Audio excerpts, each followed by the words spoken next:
तबे बात से बात आगे बढ़ल, तोहरा बिने नाही आवे मोरा चैना, तोहरा बिने नाही आवे मोरा चैना, पागल बन के तड़पे मोरा नैना। काहे कहलू दागाबाजी जिंदगी जी के कहलू अकाजी, काहे कहलू दागाबाजी जिंदगी जी के कहलू अकाजी, छोड़ के चले गइलू दूसरे के महल, दुपट्टा तोहर कफन बनल, दुपट्टा तोहर कफन बनल, दुपट्टा तोहर हमरा जिंदगी के रहलू हसीना, तोहरा नाम के पेनी हम नगीना, हमरा जिंदगी के रहलू हसीना, तोहरा नाम के पेनी हम नगीना, तू तो तोड़ दिहलू हमारो इरादा, तू तो तोड़ दिहलू हमारो इरादा, प्यार करते रहनी तोहरा से हम ज्यादा,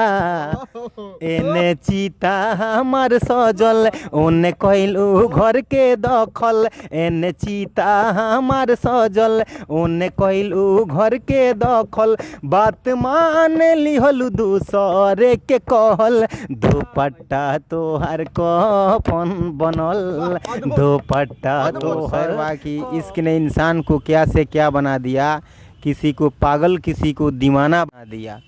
दो फूल का बोझ ना उठा सकती थी मुमताज, शाहजहां ने उस पर ताजमहल बना दिया, ताजमहल बना दिया। हम अमरजीत कुमार गिरी रवा देखतानी भोजपुरिया झकोरा। आज हम पहुंचल बानी सिवान जिला में, और सिवान के मशहूर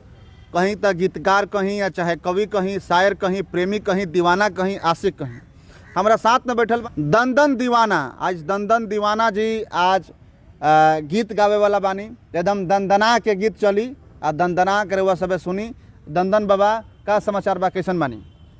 ठीक बानी। सबसे पहले हम भोजपुरिया झकोरा पर सबके हाथ जोड़ के नमस्कार करतनी, नमन करतनी, आ दंदन के तरफ से सबके अभिनंदन रही है सावन में, और औरों के चरण स्पर्श बा। बहुत सुंदर। आज के जौन गीत रहुआ गायम के पर आधारित बा? ये आधारित बा दुपट्टा तुहार कफन बनल। वाह, दुपट्टा तोहर कफन बनल, पहिलका शब्द में दिल जीत लेहलस दाऊ। चलिए सुनाई। रोजे तोहके निरेखे अखिया, तोहरा बिन नहीं जोहरे अचिया, रोजे तोहके निरेखे अखिया, तोहरा बिन नहीं जोहरे अचिया, क्षण में करे दिहल प्यार के दफन, दुपट्टा तोहर कफन बनल, दुपट्टा तोहर कफन बनल, दुपट्टा तोहर कफन बनल, दुपट्टा तोहर कफन बनल। तोहसे आँख से आँख जब लड़ल, तबे बात से बात आगे बढ़ल, तोहसे आँख से आँख जब लड़ल, तबे बात से बात आगे बढ़ल, तोहरा बिने नाही आवे मोरा चैना, तोहरा बिने नाही आवे मोरा चैना, पागल बन के तड़पे मोरा नैना। काहे कहलू दागाबाजी जिंदगी जी के कहलू अकाजी, काहे कहलू दागाबाजी जिंदगी जी के कहलू अकाजी, छोड़ के चले गइलू दूसरे के महल, दुपट्टा तोहर कफन बनल, दुपट्टा तोहर कफन बनल, दुपट्टा तोहर कफन बनल, दुपट्टा तोहर कफन बनल हमरा जिंदगी के रहलू हसीना तोहरा नाम के पेनी हम नगीना हमरा जिंदगी के रहलू हसीना तोहरा नाम के पेनी हम नगीना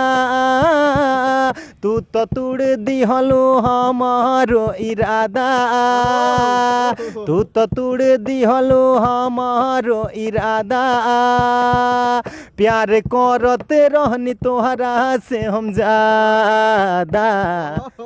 एने चीता हमार सजल ओने कैलू घर के दखल एने चीता हमार सजल ओने कैलू घर के दखल बात मान लिहलू दूसरे के कहल दुपट्टा तोहर कफन बनल दुपट्टा तोहर कफन बनल दुपट्टा तोहर कफन बनल दुपट्टा तोहर कफन बनल वाह दुपट्टा तोहर कफन बनल मतलब कि आवाज में जादू बा। आवाज में जादू बा दंदन जी मतलब कि गजब के लिखले बा। जी सर हमने एक बनल बन सन 2 आदमी मिल के राइटर और हम एक जना साथ में रहिए धड़कन वर्मा हुए के लिखले बानी कुछ हमरो बाओ में दिमाग तो मन इतना मतलब कि बुझाता कि दिल के सीना चीर के ही गाना लिखल गइल बा मतलब बुझाता कि कोई हाली चाकू चलावल गइल बा सीना पर तब गाना लिखल मतलब कि गजब के सेटिंग बा। जी गम के मारल ऐसे ही इंसान बा एबरा देखते बानी रोबो गम के मारल बा जी हमें गम के मारले बा आदमी शुरुए से गमे में पलल बा गमे में जी रहल बा और ऊपर वाला की कृपा इंसान के तो गम कब खत्म होई ना गम कभी खुशी कभी गम यही में इंसान के खत्म ना बात के गम बा कभी जी रुआ पास गम बा सरकार बहुत मतलब एबरा प्रेम प्रेम प्रेम प्रेम वाला प्रेम में धोखा कइले बानी प्रेम में धोखा कइले बानी जी दगाबाजी चल रहल बा प्रेम मोहब्बत है बड़ा एगो शेर बा कि इश्क ने इंसान को क्या से क्या बना दिया किसी को पागल किसी को दीवाना बना दिया 2 फूल का बोझ ना उठा सकती थी मुमताज शाहजहां ने उस पर ताजमहल बना दिया ताजमहल बना दिया शेर वाह वाह वाह बहुत